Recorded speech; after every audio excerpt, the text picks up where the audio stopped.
Everybody, it's Mike from Mike Wagner Show, powered by Sonic Web Studios, brought to you by our official sponsor, The Mike Wagner Show, international warring author Mia Molson Zia Missing, available on Amazon in paperback and ebook. Coming soon, Missing 2 by Mia Molson Zia. Double the suspense, double the fun. Check it out on Amazon. Also brought to you by Illumniptically, think tank of the future. The Sweet Psalm is by Serena Wagner, based on the life of King David, now available on Amazon.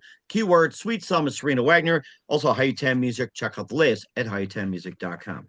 We're here with a terrific gentleman who's an author, globally recognized thought leader, entrepreneur, and humanitarian. He founded the Entrepreneur Leadership Center and served as the chairman of the board of trustees at Southern Utah and Utah State Board of Higher Education. Talk more about that.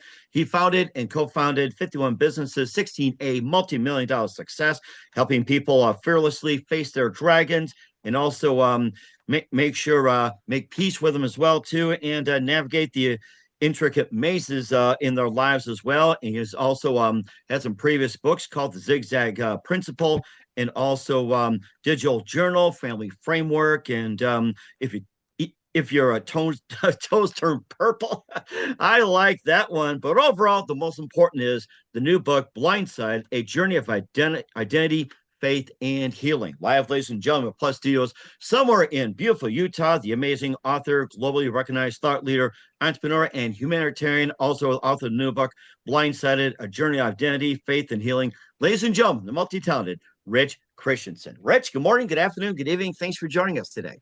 Thank you, Mac. That was really quite the mouthful, wasn't it, Mike? So I need to simplify my life a little bit, it sounds like. Well, you really don't need to. It's like if you try to simplify your life too much, you're going to get just run to the middle of the pack. So it's good to expand. I mean, you like that. You're an author, globally recognized thought leader, entrepreneur, and humanitarian. Founder of Entrepreneur Leadership Center, served as chairman of the board of trustees at Southern Utah, and also a Utah State Board of Higher Ed. You co-founded 51 businesses, 16 multi-million-dollar successes, and you have a new book called Blindsided, A Journey of Identity, Faith, and Healing. So if you want to be successful, listen up. And before getting all that, Rich, tell us how I first got started. Well, Mike, I think I first got started when I was in the womb. I kind of was born an entrepreneur. I couldn't help it. I just had a natural hustle. I mean, at the age of 4 or 5 years old, my parents tell the story of me melting down candles and going door to door and selling them. Melting candles. That's an idea for everybody. Melt some candles and sell. I like that. Selling seeds. Before I could even talk, when my parents were building their home, there was this object in this bottle and they couldn't get it out. And I said, goober gobber. They handed me a screwdriver and I proceeded to pop it out to even the builder's dismay. So I was just naturally gifted with being able to see problems and fix them.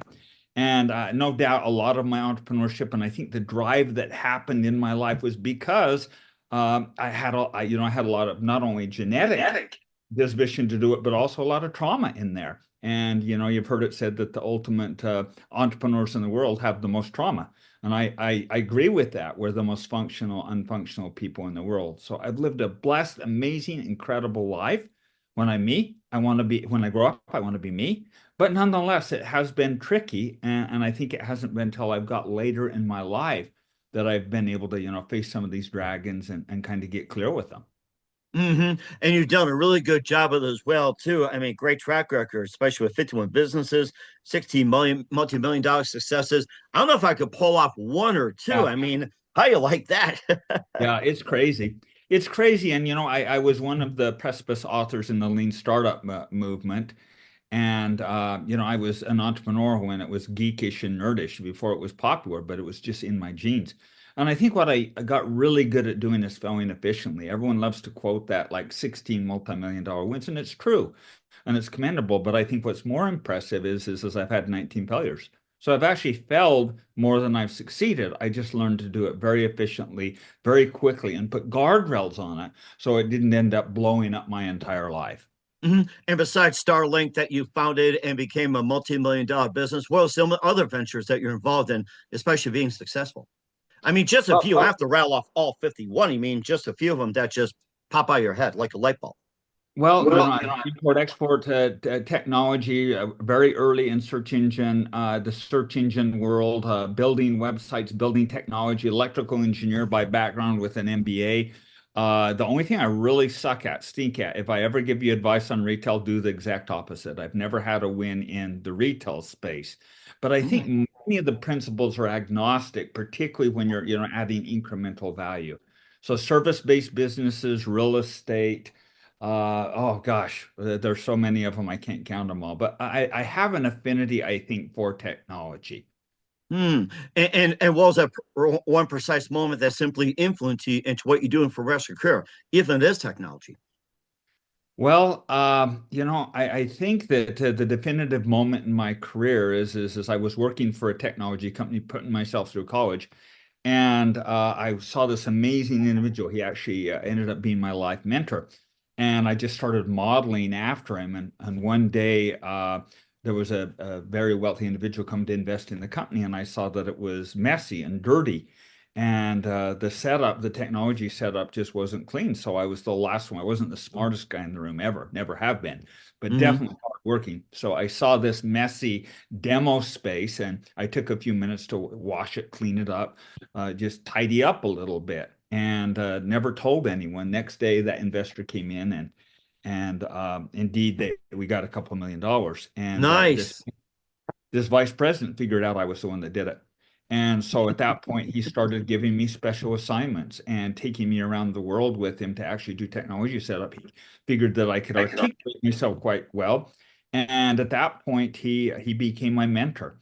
And that single moment changed my entire life. It went on to be Alan Hall, who became a billionaire and influencer and just amazing. So every time I've been able to get tripped up, I've been able to go to Alan Hall. I've been very fortunate to have a couple of three amazing life mentors, Alan Hall, Dr. Peter Horn, and Stephen Covey.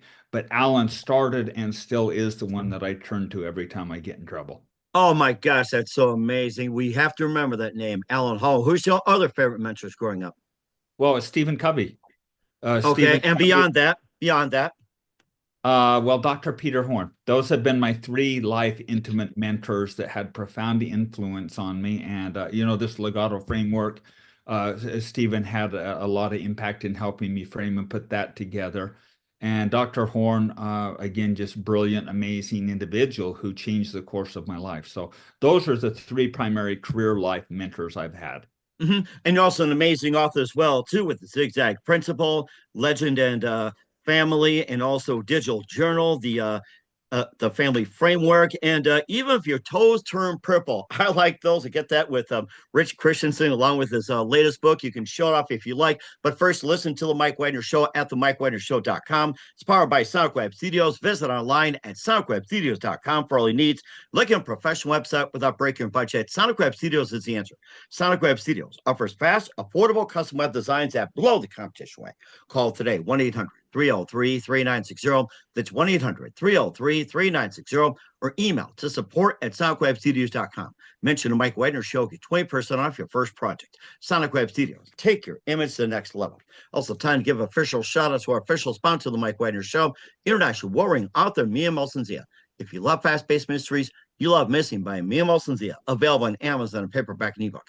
Missing is fast-paced and intriguing with an unforgettable twist. Takes place in 4 countries, 2 strangers, 1 target, where truth is illusion and those who love you to first go missing. It's available on Amazon in paperback and ebook. Missing by Mia Molson-Zia has gone great reviews. And Evil Evan enjoys by Howard Celebrities, including Joanna Cassie, Forbes Riley, and many others. So grab your copy today. For It Goes Missing by Mia Molson-Zia, available on Amazon. Coming soon to Amazon, Missing 2 by Mia Molson-Zia, double the suspense, double the fun. Check it out on Amazon. Also brought to you by Illumnitical, think tank of the future, bringing scientists and engineers from all over the world creating methods to construct a renewable generator. This unique product operates on a closed loop system, generating more energy internally than it needs to function. The extra electricity can use to run everything from homes, power grids, phones, laptops. This power source is renewable, highly scalable, and most importantly, self-regenerating. Visit facebook.com/Illumnitical. That's ELLUMENIPTICAL today. Also, Mike Wagner's Show is brought to you by Sweet Psalmist by Serena Wagner, based on the life of King David, including 30 exquisite paintings in King David Psalms. The Sweet Psalmist gives a new perspective of David through the Psalms he wrote as the times as she shepherd started and complicate yet turbulent relationship with King Saul. A story of love, betrayal, repentance, hope, and more. Check out The Sweet Psalmist by Serena Wagner on Amazon. Keywords, Sweet Psalmist, Serena Wagner. Make sure you check it out today. Also, Bright to Light Hi-10 Music featuring Smash Hit Baby Come Back. Check out the latest at hi10music.com. Also, check out The Mike Wagner Show at themikewagnershow.com. 40 podcast platforms. Heard in 100 countries. Support today on Anchor FM. Also, BitChute, Rumble as well. Make sure you subscribe on PayPal and Facebook, LinkedIn, Instagram, Twitter, TikTok. Take us with you on any mobile device. Also, Spreaker, iHeartRadio, Spotify, and more. For great gift ideas, go to Amazon.com. Check out the Mike Wagner Show podcast. T-shirts, pop sockets, throw pillows, tote bags, hoodies. Makes great gifts 24/7. Go to Amazon.com. Check out the Mike Wagner Show podcast. And for more great gift ideas, Amazon.com/me and Wilson Zia. Great books, merchandise, and more. Check it out today. We're here with the amazing author, globally recognized thought leader, entrepreneur, and humanitarian, and author of the book Blindsided, Rich Christiansen, here on the Mike Wagner Show. And before we talk to books like The Zigzag Principle and Legend and Faith, Digital Eternal, and I like this one, Even If Your Toes Turn Purple. And for getting those, how'd you get involved with writing? How'd you get started? Well, it was actually by accident.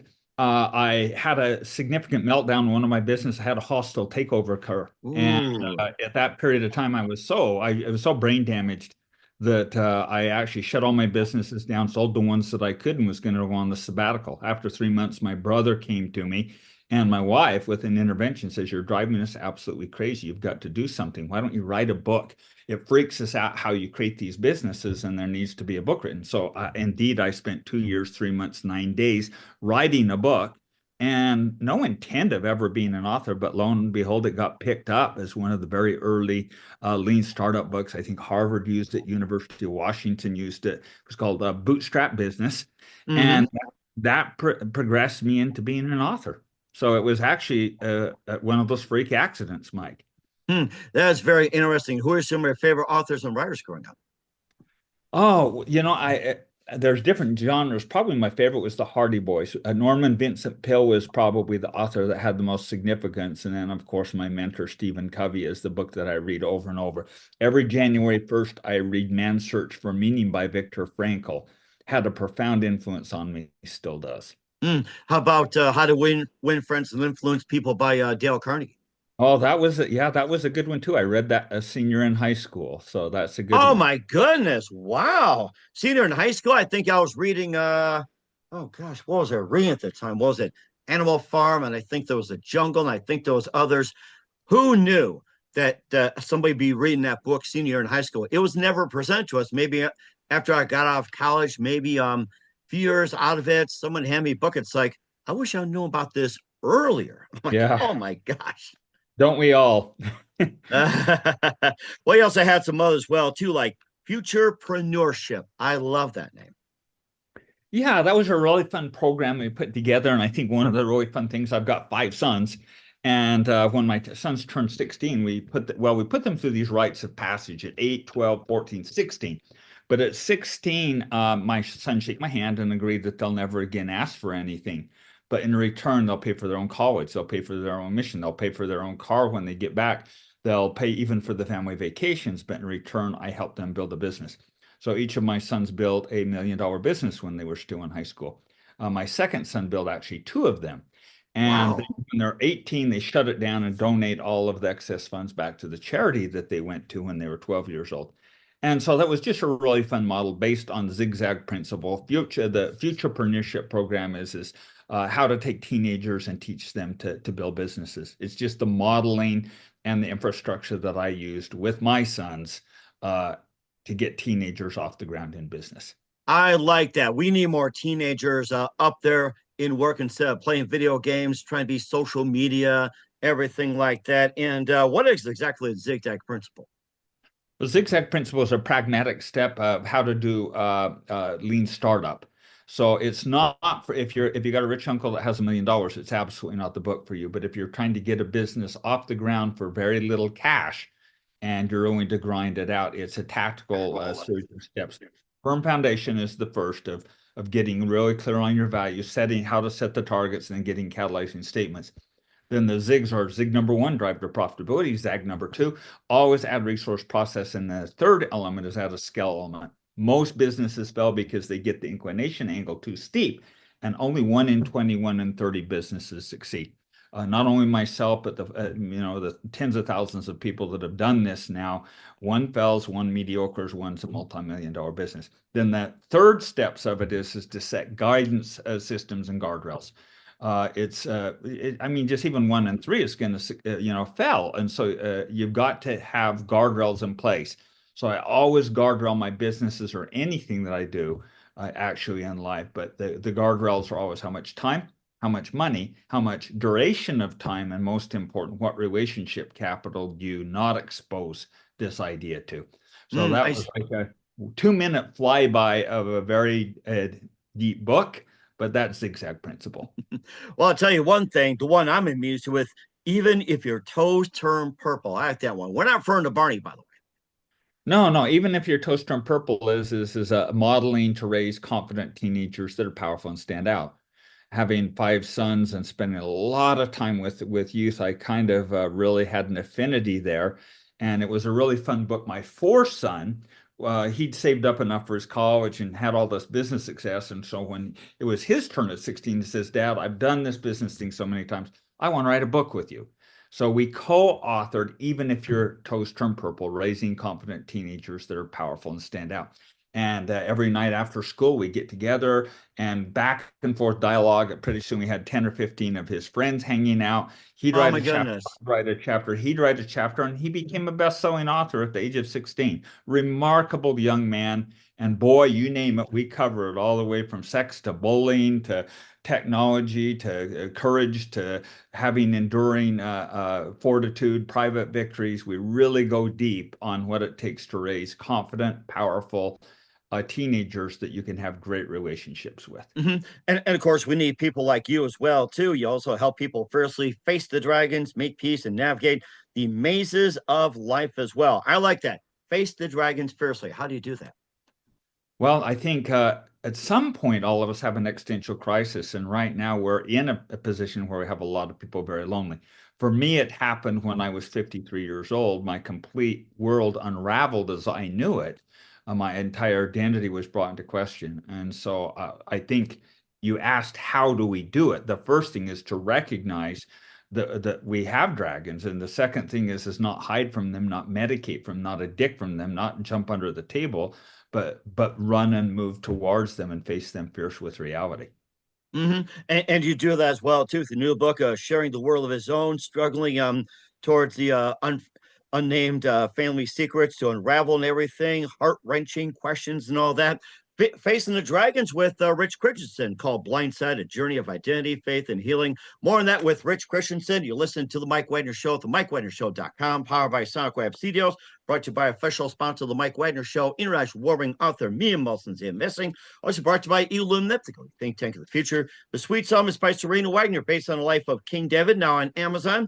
And High 10 Music, check out the latest at high10music.com. We'll be back with the multi-talented Rich Christiansen of Blindside after this time out. We're back to the multi-talented author Rich Christiansen of Blindside: A Journey of Identity, Faith, and Healing here on the Mike Wagner Show. It's basically about sharing the world, your own struggles, facing the dragons, and everything else. And of course, shows the resilience of the human spirit, and also basically like you've had your own, and a bit about the book and how'd you manage and how did this all come about? Having your world just shatter at 53.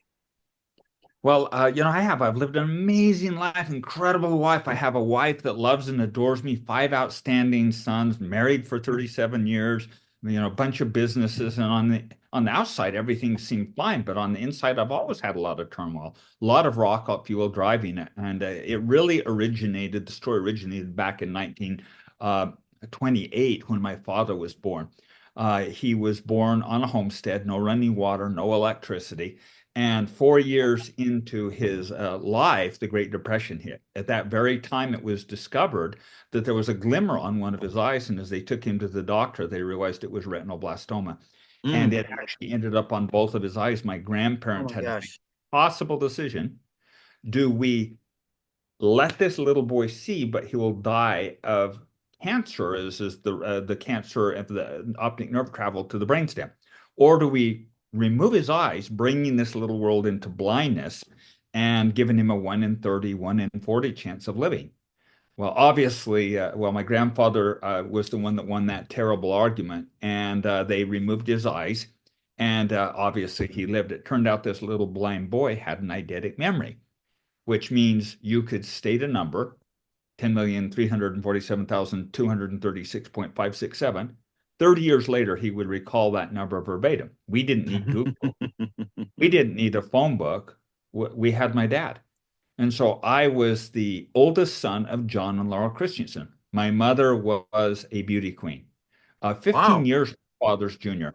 Multiple marriage proposals, come from a really tough family background. A lot of trauma and difficulties, and she just wanted an honorable man. So my entire identity was built on being the oldest son of John and Laura Christiansen. When most kids were running around the playground, I had bells on my shoes.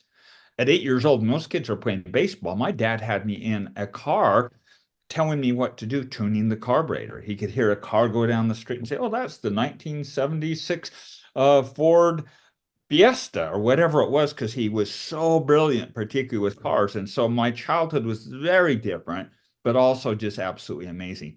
So it was really kind of a strain. My dad was like Data from Star Trek, completely no emotion at all, but the most brilliant man you've ever met. I've known many of the most brilliant men on this earth. No one comes close to the brilliance of my father. Now, let me ask you this. Is that logical? Well, I think that I was often playing off your Star Trek here. So, there you go. Oftentimes we do. We compensate when one thing's missing, such as sight. We go to other skills. And so I bet something felt really off when I remember when I was 12 years old, I went to mom and said, "Mom, am I adopted or something? I'm a weird kid." I've already shared that I couldn't help myself, sewing night crawlers, starting businesses, fixing lawnmowers, and then getting a crew running them, and just on and on it went. And it drove my dad crazy. Why can't you just be this logical little accountant attorney kind of person? So my mom says, "No, no, no, you're my child." So my whole life went along and didn't think a lot of it. My youngest brother, are you okay if I tell this rest of this story? absolutely. That's what we're here for. It's like you're the star of the show. You say and Oh, do whatever you want. It's like, go ahead. It's all yours. well, my youngest brother just looked a lot different and acted a lot different than me and my other brothers. He was darker complected. He was tall. He was very handsome. He was very deliberate. He wasn't this zippy kind of Danish person that we had. And so we'd oftentimes kind of tease him and make fun of that. And so on his 43rd birthday, he finally decided to have this great big DNA reveal. And so he took an ancestry test, had 100 of his friends and family and those closest to him guess what his ancestries would be. And when he opened it up, it was 50% Ashkenazi Jew. My mother had died Ashkenazi very Jew. young. Yeah, very rare DNA, and there's no Jewish heritage at all in our ancestry. Ash, Ashkenazi? Ashkenazi. Ashkenazi Jew. So, not needless to say, we were like, "What? That was just a stupid test." And then a geneticist was in line and says, "No, no, that's accurate. Something's going on." So, mom had died young of breast cancer. So our first thought was mom, who was very religious, very tight, very proper. We thought, "Gosh, mom, you were getting some on the side, or what was going on here?" Then one by one, as my brothers and I all took the test, it was discovered that we weren't biological brothers. And so at that point, we're faced with the impossible conundrum. Do you go to your 93-year-old dad and say, "Hey, mom was like, she was cheating on you, dad"? Or do you say, "No, no, that's not right"? Well, we finally opted it couldn't be. So we went to dad, and his response was, "You caught us. You caught us. This was going to be the first order of business in the life hereafter." And so he says, "I'll speak of this once and only once, and then we'll never discuss it ever again." It's the only time I've ever seen my father cry. We went up to our cabin, and he went on to tell us that when he and mom had got engaged, it was discovered that retinoblastoma was genetic. So he made the decision to self-sterilize. They broke up because mom wanted a family, and then magically they got back together again. And there was a new technology that came available. And apparently, a very world famous doctor had moved from Johns Hopkins and Columbia back to the University of Utah and very secretly was practicing donor conception. And it turns Ooh. out I was one of the very, very, very early donor conceived children in the world. Keeping in mind, this was 1963 when it was illegal. My dad's the county attorney. He would have had to put himself in prison. It was excommunicatable from our religion. So both of my parents, very, very religious, would have got thrown out of the religion. And my biological father actually would have been responsible for my financial upbringing. It was, quote, nefarious. This secret was kept for 54 years until this DNA test came up. And so at that point, my entire identity was shattered. Everything that I thought I knew myself was not. And the big surprise was who my biological father ended up being. Oh my goodness. This sounds like a story itself. And I was wondering about that Oxenocti Jew. I keep mispronouncing it. There's Orthodox, there's and I'm trying to the main type of Jews or so. What exactly is the was it the Oxenocti Jew? I'm trying to remember. Yeah, it's a specific lineage and DNA heritage of the Jewish descendancy. And I hope Okay. I've said it right also. I mispronounce it sometimes too. Hmm. Right. It just makes me think it has been excommunicated somehow, how it ended up and everything else. And I like Well, to, hear more about it. Yes. my heritage was Mormon, so we were Mormons. Okay. All right. Okay. Yeah, I was just trying to think about that too. It's like where it came along those lines that I was thinking about how it's been affected and everything. Now, did that affect your businesses in any way, shape, or form when the real truth came out? Well, I was so disheveled. I actually sold my businesses, and at that point, I took a real back off to face this thing fierce with reality, to figure out what was going on, and again to this statement that I'd made, that run towards it, not go hide from it. I mean, I'd seen people, and you just can't hide from those things, so I had to face it fierce with reality, and that's what I did. Hmm. And of course, you basically, yeah, just trying to reconcile your upbringing and conception and everything like that. And I guess you kind of wonder how many others have really faced this situation, or is it like a really rare situation? Well, I think we all have our own demons to face. We really do. We all have our own dragons. And I know mine was really extreme, Mike. It was really an extreme one. But man, what a cool story, you know? At the time, though, it did totally shatter my identity. I felt very deceived. Went through scorching red hot anger to mopey to weaky to everything to not trusting. At one point, I even went to my wife and says, "How do I know my children are mine?" I didn't trust anyone or anything. Probably the most challenging struggle for me through it was as I discovered my biological father was actually the first abortion doctor in the state of Utah. Oh my goodness. And reconciling that, and I ended up being, I look exactly like him, I act exactly like him, and I have bio siblings that actually are more genetically connected to me than the brothers I was raised with. And we have so much in common. They were so generous. When I walked in the room, they said, "Dad, you're back to life." Ended up being he was a doctor and also an entrepreneur, and every one of his biological children, whether he raised them or not, ended up being either medical field or entrepreneurs. Everyone became financially independent on their own. Hmm. And it was your other father that was an abortion doctor and later became an entrepreneur. What about the father that was originally that had genetic blindness? What was his personality like? Well, again, he was Data from Star Trek. It was total logic, honor, dignity, exact rule follower, right down the rails. And he was an attorney. He was a brilliant attorney, had the highest prosecution rate of any attorney in the state of Utah, longest elected a public official. So a remarkable, incredible man on every level. But I never could quite relate because I had this entrepreneurship. I couldn't help it. I was zippy and dynamic and kind of a mild rule breaker, and he was a rule follower. But who would have ever figured he and my mom were actually all three of my biological, all my parents ended up being the ultimate rule breakers. Oh my gosh, how do you like that? one little, one medium, one break. I mean, you gotta have something in common as well. And of course, with your original father being an attorney, do you think you would saw yourself as an attorney? And if you did, do you think it would have been like a more creative attorney, or maybe like a groundbreaking attorney, or you have to follow the rules just like any other attorney? Well, yeah, he was definitely, yeah, he was definitely, his whole disposition was in frame and following the rules. And again, he was just a remarkable man. It was the greatest honor to be this oldest son of this remarkable, amazing blind man. And he never used a seeing-eye dog, never used a cane. And it was just my ultimate honor to be married. But I was really frustrated for a period of time when I discovered this because I never could quite measure up to his high expectations.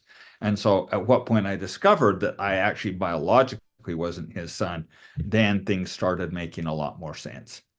Now, the Mormon Church, back in the day, did not accept, what was going on. With today's Mormon Church, do you think that they're more accepting, or are they still, following the rules, back like 100 years ago? No, no, no. It actually, they're very much open and accepting. It wasn't just Mormon faith. I think many, many faiths were the same pretext. Remembering this was very, very early stages. I was watching a documentary just last week, and this was like in 1968 of one of the very early IVF children, and unbelievable the level of turbulence with it. So it was in general society. This was a pretty taboo and something I had to reconcile. And I mean, you look at this, Mike. It's like, would the world be better off without me? I don't know. I've contributed major thought leadership. I've raised an amazing family, and they love me dearly. They're amazing contributors, grandchildren that adore me. And so, was my parents wrong to break all those rules? I think we got to be really careful when we start tidying. We talked about this before, whenever when we start tidying in the frame and normalizing things, oftentimes we end up squishing out the very, very most important people, individuals, and things. And you can't argue, and I can't argue, that my life's been miraculous and my life was worth having, and how incredibly grateful I am for Doc, my biological father that broke all the rules. How grateful that I am that my rule following religious mother wanted children so bad that she broke the rules and gave me life. How grateful I am that my father John taught me honor, and he had enough courage to self sterilize and not bring me into the world blind. So we've got to be really careful when we make these harsh, tight, rigid judgments about anyone. hmm Right. And plus, you also know the compliments as well, too, that you founded the Entrepreneur Leadership Center, serve as chairman of board trustee, Southern Utah, and also the State Board of Higher Education. I mean, you're making an impact right there, too. Well, I think we all get the opportunity to make impact, and I have been very blessed to have a very, public, rich life and a private, rich life. But I think that, ultimately we've got to, face our fears with the reality and have the courage to go do meaningful things. And I think that's one of the beautiful power thing of us entrepreneurs is we're not afraid to shake the tree and go, make impact and do things and get outside of our core comfort zone a little bit. And indeed, I have done that. I have been able to have some big wins and some big failures, and maybe it takes both to actually get somewhere. And certainly did as well, too. And where can we find your book, Blindside, and all your works at, Rich? If you go to my website, richchristiansen.com, or any of the websites that sell books, you can definitely find them. Probably the easiest way to connect to me with all the free tools and then get any of the books or the resources or any of the models. It's just Rich Christiansen. That's RICH, Christiansen, CHRISTIANSEN.com. We will certainly check that as well. With the amazing author Rich Christiansen of Blindside, A Journey of Identity, Faith, and Healing here on the Mike Wagner Show. Just a few more things, Rich. What else can we expect in 2025 and beyond? What can we expect from me, Mike? Correct, yes. Well, I think this next period of time, I'm going to go very, very private and go back into thought leadership. My next period of life is going to be about creating models. My next major book is going to be called Winding It Down. There's all sorts of books written about how to start businesses up. There's none written about how to wind a business down that shouldn't be running anymore, or how to gracefully do it without imploding your life. And I'm focusing a lot on cycle of flow, cycle of force, living your life in congruency, personal values, family values, business values, and then also where you spend your time, money, and resources. So value congruency is always a big thing. And then, of course, all the lecturing, mentoring, and interviews that I do. Uh-huh. And you've got a great thing going, Rich. Love to have you talk about that more as well. Who do you consider biggest influence in your career? Biggest influencer on my career again has been Dr. Stephen Covey, Dr. Horn, and Alan Hall. They've been the biggest influences by far in my life and my career. Okay. And what's the best advice you can give to anybody at this point? Fail efficiently. If you're doing a business, fail efficiently. And always guardrail your life, whether it's business or personal. But you've got to put guardrails in your life, and particularly if you're building a business, or else you end up just wasting a lot of time, money, and resources. And certainly great advice indeed as well. We encourage everybody to start a small business and get cracking that. We're here with the amazing Rich Christiansen of Blindside, A Journey of Identity, Faith, and Healing here on the Mike Wagner Show. Rich, a very big thank you for your time. You've been absolutely fantastic. Looking forward to having you again soon. Keep us up to date. Keep in touch. We'll have you back. Once again, what's your website? How do people contact you? Where can people purchase or check out your books? Google me, just Google me, richchristiansen.com, and go to my website, richchristiansen.com, and you'll get all the resources, and all the books are on Amazon or any other local book source that you want to go to. We will certainly check that out. Once again, Rich, a very big thank you for your time. You've been absolutely fantastic and amazing. Looking forward to having you again soon. Keep us up to date. Keep in touch. Live have you back. We wish you all the best. And Rich, you definitely have a great future ahead of you. Thank you, Mike.